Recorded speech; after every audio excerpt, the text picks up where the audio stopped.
Hey everybody, this is Ian from EssentialTennis.com. Welcome to this video in which I'm going to give you my top tip for being successful on the drop shot. I want to thank Martin on Twitter for suggesting this topic. And really what it comes down to for me as I watch club players play, and I also watch professional players practice and play, what this comes down to for me is that there's two main approaches for the drop shot. I'm going to show you the wrong one first, and this is the one that I feel that so many club players think that they need to take this route, and that is a route of a big accelerated chop at the ball and trying to make a ton of backspin.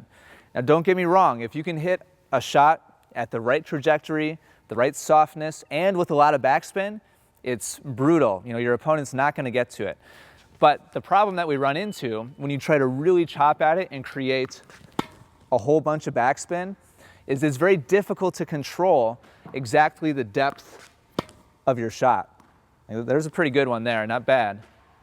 And I'm going to try to really add a lot of spin.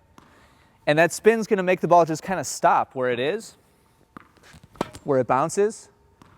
And so that's good, but it's really difficult to control. There's a nice one. The height and the depth of my shot. Rather than do it this way, and listen, if you happen to get it just right, you know, again, this is killer. This is the way you hit the best possible drop shot, or the one that bounces and then comes back over. The only way to do that is by hitting a ton of spin. Maybe I'll actually do a video on how to do that, by the way.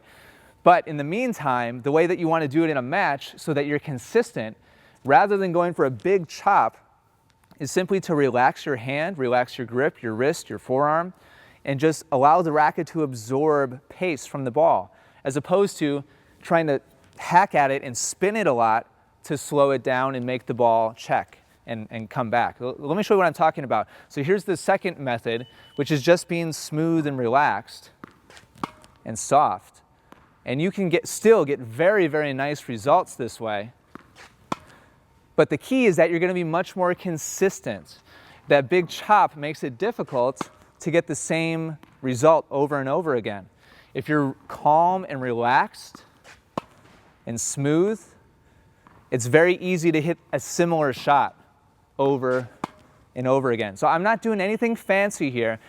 I could certainly try to hit a lot more spin on the ball, but just by starting a bit above the ball, finishing below the ball, and just allowing my arm and my hand to just be relaxed and just kind of fall, not only do I absorb pace from the ball and make it soft, but it's naturally going to have some backspin to it. You don't have to add backspin by accelerating the racket downwards.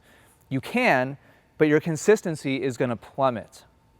So this is by far my number one tip for being successful on the drop shot. And I really encourage you to find a friend, a partner, or a ball machine and experiment with this.